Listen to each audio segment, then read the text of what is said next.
The divisions for the CJI 2 European trials are locked in. The Faradinho Invitational, named after Team Europe's coach Faris Ben Lankadem, is happening on Saturday, May 24th at the Los Bandidos Club in London. 3 weight divisions: under 77, under 88, and over 99. On this edition of the Jiu Jitsu Oracle with me, Ross, we're going to run through all the athletes that are taking part and will predict who's going to come through and make the ranks of the European team. We're doing a solo pod again. My co-host Callum is away traveling. He seems to be getting on fine. He sent me a message about the NBA draft last night. So he'll be back on the pod in a couple of months when he returns to the UK. In the interim, you've got me holding it down, trying to keep you up to date with everything happening regarding CJI 2.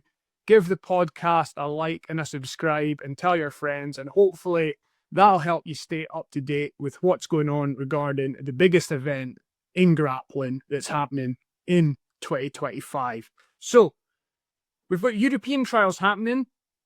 The second trials event that a Continental Misfits team has put together after we saw the Australasia trials last weekend. If you want info on that, I put up a podcast covering everything that happened, and you'll find that at the Jiu Jitsu Oracle on YouTube. So looking at the European situation, at under 66 kilograms, Owen Jones is going to fill that slot. And I think that makes absolute sense. He's someone who's showing an ability to win at the top level of the sport. We saw him at the most recent ADCC submit Gabriel Souza and Gerbeg Ibragimov. So Owen, with those victories, I think has kind of cemented himself as the best under 66 grappler in Europe. He also had a win in the trials, which I qualified him for the finals, against Ash Williams, who's another guy who's at the top end of the 66 kilogram division in Europe. Maybe Ash feels that, you know, if he should be in the running for the under 66 slot. I don't know. I've not heard him say it. Maybe Gerbeg feels that as well. Could there have been a trials for this division, or do you think Owen has deservedly taken the slot? Let me know. Get into the comments and I'll try and reply to as many as possible.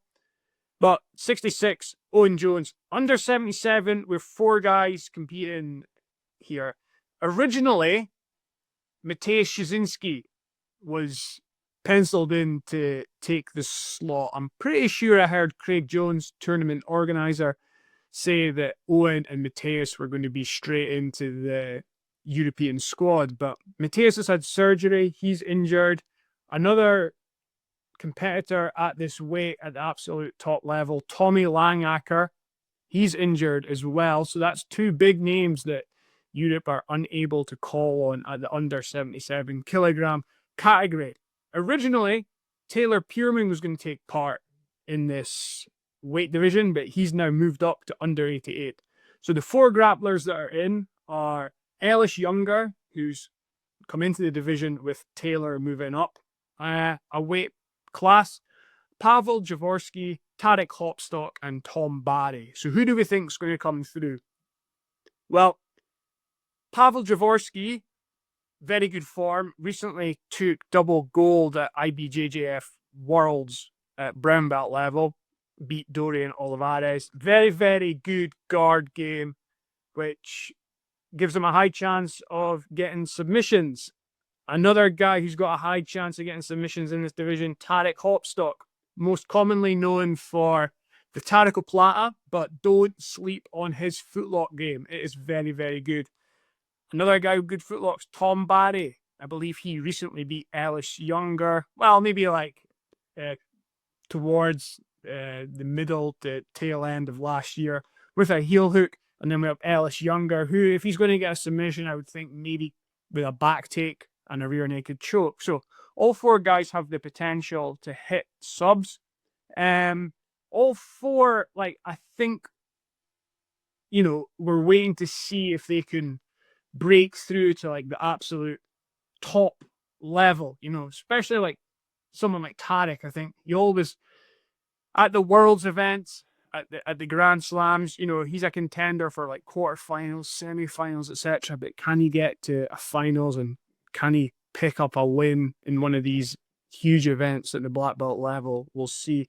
I think this is going to be a real shootout of a division. I could maybe see on form Pavel and Tarek getting towards the final, and then I think it's a real toss-up between those two as to who will take it. I'm going to lean towards Pavel at this stage, but I am open to suggestions, so get into the comments and let me know. At under 88 kilograms, Taylor Pureman, ADCC European Trials winner, is now in this division. Very, very good leg lock game. Also a very, very good passing game, which we don't always get to see when he competes, because he prefers to play guard and hunt for leg lock submissions. But I think, yeah, he's one of the favourites in this division. Paul Ardilla is taking part.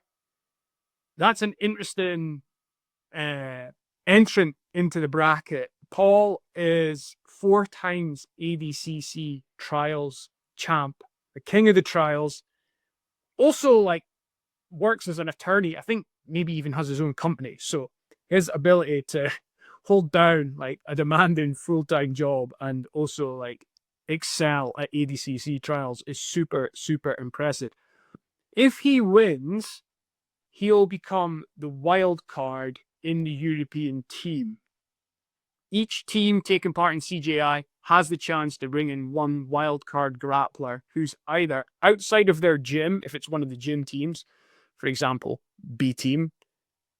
It looks like, if lip reading was right, looking at a recent interview with Craig Jones, apparently mentioning that Victor Hugo is going to be the wild card for B team. To be confirmed, just speculation right now, but let's just say B team, one of the gym teams, play their wild card, pick Victor Hugo. We know Australasia, their wild card is Fabricio Andre.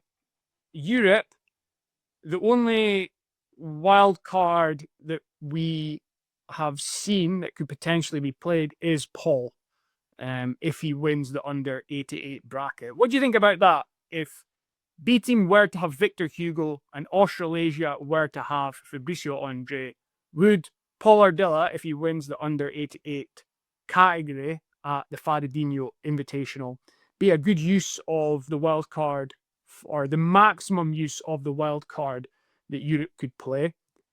Let me know. What I will say is, I think it's awesome that Paul's getting his chance. I saw a recent interview where he was saying he would like to compete for a slot on CGI 2. So it's great he's getting the chance to do it. We also have Ben Bennett, who made it through to the European finals at the trials for ADCC, won by Taylor Pureman. So we could see a rematch between those two. He's got like an all-action grappling style, that can be tough for guys to deal with. Like, you can sometimes overwhelm his opponents. And then we have Mohamed Afterhanov, who has a win over J-Rod at Polaris. So again, like, definitely worthy of consideration for this event. I think, though, the bracket's going to come down to Taylor and Paul, and that's a real interesting battle between those two guys. Like, both have shown an ability to win trials. Both have shown an ability to submit guys with leg locks. I think that's another real toss-up between those two. I'm going to lean towards Taylor on home turf. but I wouldn't be surprised if Paul comes through. And then at over 99, we have Heikki Jessala, Marcin Makovic, Philippe Guerre, and Arya Esfandimas. Now, I think three of those guys, Heikki, Philippe, and Arya, all have a sort of wrestling heavy top game. And then we have Marcin, who has very, very good leg locks and submissions. So I think Marcin is a previous under 99 trials winner. So we'll see if, like, how he handles maybe he's not at the same weight as the other guys in the division. Maybe they'll be carrying a little bit more weight than him. So I think, like, we'll see how he handles that. But I think he's got better submissions than the other guys. I think for the CJI rule set, you're going to want guys that can win by submission to try and take out grapplers on other teams. So I think Europe might be hoping that Marcin comes through. So I'll back Marcin in this division. But yeah, it'll be interesting to see how he handles the top games of the other guys.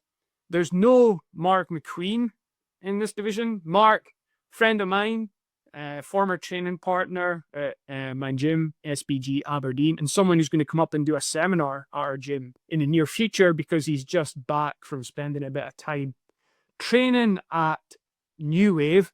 Apparently, due to like a visa situation with him trying to do more training in America, he won't be able to take part in the CJI 2 finals were he to make it through the trials. That's according to comments I've read online. I've not talked to Mark about this situation. Hopefully I'll get a chance to have a great catch up with him when he visits Aberdeen towards the end of this month. But yeah, I think had Mark been in this bracket, I would have favoured him based on his mixture of wrestling and submission attacks. But no Mark in this event. But we've got 4 grapplers, 3 of which I would say have a sort of typical heavyweight grappler style, and 1 who has a really, really good guard and good leg lock attack. So I'm going to favour Marcin to come through by getting submissions on his opponents. But we shall see on May 24 in London. The under 99 bracket is still a question mark. Could that be Ono Flanagan getting a pass straight in to the European team? Owen previously competed at under 88 at ABCC, but you know, he's a pretty big lad, so he could be under 99 now. Not heard his name mentioned with regards to the European team, so it makes sense to me that he fills that slot.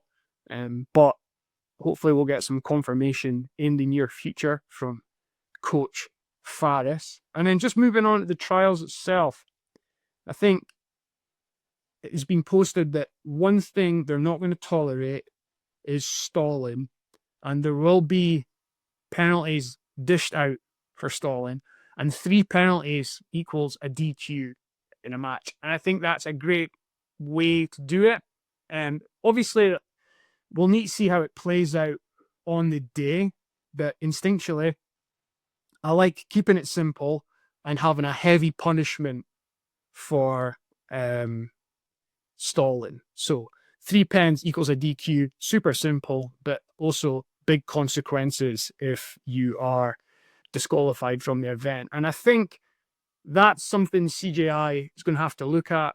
Running a quintet style event, there's always the risk of one grappler just trying to take out a dangerous grappler on the other team. So let's just say there's a weight discrepancy, or the other grappler is very, very good at submissions. Is like, can you take the fall for your team, or can you get a draw and not look to progress yourself, but like take out yourself and the other person? And that can sometimes lead to not the most exciting of matches. So I think that's something CJI is going to have to really look at. I think we saw it at the Australasia event. Maybe there wasn't stalling calls as quickly as there could have been. What do you think? Is that a fair comment based, like, if you have watched it? But yeah, I like this idea. 3 stalling calls, 3 penalties, and you're disqualified. And I think the referees have to be very, very quick dishing out the penalties. Like set down a marker early on in a match and just show that it's not going to be tolerated. So that's your rundown for the European trials. If there's anything else going on with the event, if there's any super fights mentioned, like we saw some extra matches at the Australasia trials, I'll be back and let you know. There'll be a rundown of the event afterwards. And until then, get into the comments on the Jiu Jitsu Oracle and let me know what you think of the divisions and who you think is going to come through and represent Team Europe at CJI 2.